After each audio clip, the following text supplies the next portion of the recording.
So I'm going to show you a little test that I use to help determine if knee pain is coming from the hip or from the ankle.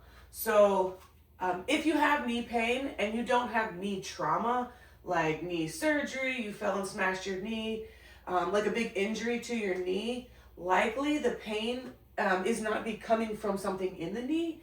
It's often coming from instability in the ankle or in the hip. So this is just a little test that we can use to determine whether or not we have instability at the ankle or the hip, so we know where to look from the ground up or from the core down. So Dylan doesn't have knee pain, but we're just going to pretend he does in his left knee, right? So let's say he has pain in his left knee. I'm going to have him turn just a little towards me. Yep, just so I can see you. So have your toes pointing forward. Yep. And then you're going to think about pressing down with your left standing leg and pick your right knee up, balancing on one foot. Good. So from here, we're going to do a little bit of perturbation, a little bit of movement. I'm going to be watching his ankle. So we're going to take a breath in. On an exhale, you're just going to meet my pressure here, staying balanced on that leg. Good. And then we'll go the other way. Pressing here. Good. So he's got a lot of wobble in his ankle, not very stable.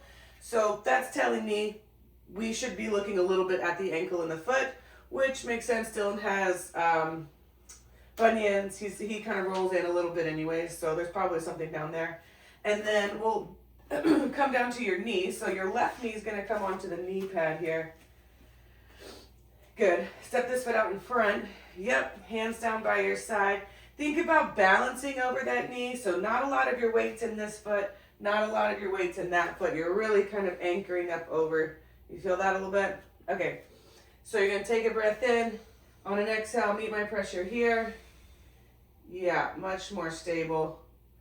And same thing over here. Meet my pressure.